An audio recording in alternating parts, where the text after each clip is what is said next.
নমস্কার, 7 week news নেটওয়ার্কে আপনাদের স্বাগত। নির্বাচনী আবহের মধ্যেই রাজ্য জুড়ে বিভিন্ন জায়গায় বোমা উদ্ধারের ঘটনা অব্যাহত। আর এবার হাসপাতাল চত্বর থেকে উদ্ধার হলো বোমা। এদিন দুপুরে আলিপুরদুয়ার জেলা হাসপাতালের নার্সিং ট্রেনিং স্কুলের সামনে বোমা দেখতে পান স্থানীয় বাসিন্দারা।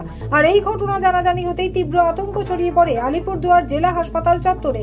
আতঙ্কিত হয়ে পড়েন আলিপুরদুয়ার জেলা হাসপাতালের নার্সিং ট্রেনিং স্কুলের প্রশিক্ষণরত ছাত্রীরাও। খবর পাওয়া মাত্রই ঘটনাস্থলে পৌঁছায় আলিপুরদুয়ার থানার পুলিশ। কোন অপ্রীতিকর ঘটনা এড়াতে বোমাটিকে বালির বস্তা দিয়ে ঘিরে দিয়ে এলাকা সিল করে দেয় পুলিশ। সদ্য আলিপুরদুয়ার লোকসভা নির্বাচনের ভোট গ্রহণ প্রক্রিয়া পেরোতেই জেলা হাসপাতাল চত্বরে বোমা উদ্ধারের ঘটনায় ব্যাপক চাঞ্চল্য ছড়ায় রোগী এবং রোগীর পরিজনদের মধ্যেও। রাজ্যে শিক্ষাক্ষেত্রে দুর্নীতির কারণে আস্ত একটি প্যানেলই বাতিল করেছে কলকাতা হাইকোর্ট।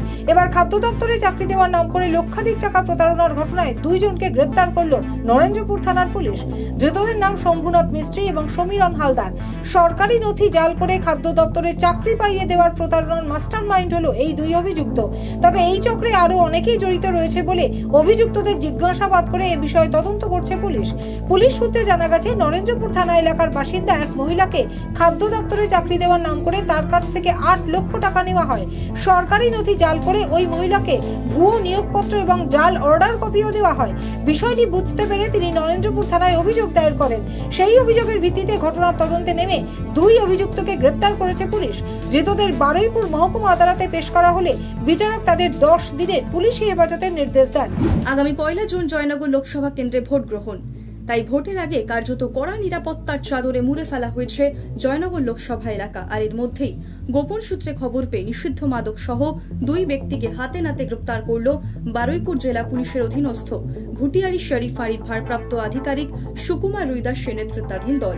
পুলিশ সূত্রে খবর, ধৃত মাহমুদা নস্কর ও নূর মোহাম্মদ লস্কর দুজনেরই বাড়ি জয়নগর লোকসভা কেন্দ্রের অন্তর্গত জীবনতলা থানা এলাকায়। জানা গেছে, মাহমুদা লস্করের বাড়িতেই রমরমিয়ে চলত নিষিদ্ধ মাদকের ব্যবসা। এদিন 180 গ্রাম নিষিদ্ধ মাদক ও নগদ প্রায় 13,000 টাকা সমেত পাকড়াও হওয়া 2 ব্যক্তিকে 3 দিনের পুলিশ হেফাজতে নেওয়ার আবেদন জানিয়ে আলিপুর আদালতে পেশ করা হয়।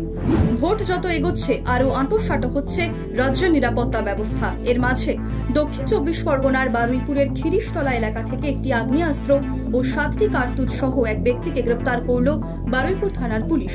জানা গেছে, ধৃত সৈদুল সর্দার মল্লিকপুর এলাকায় একটি বাড়ি ভাড়া নিয়ে থাকলেও তার আসল বাড়ি জয়নগর থানা এলাকার চালতাবেড়িয়ায়। পুলিশ সূত্রে খবর, ধৃতের বিরুদ্ধে বারুইপুর এবং জয়নগর থানায় খুন, অপহরণ, চুরি, ছিনতাই সহ একাধিক অপরাধের ইতিহাস রয়েছে।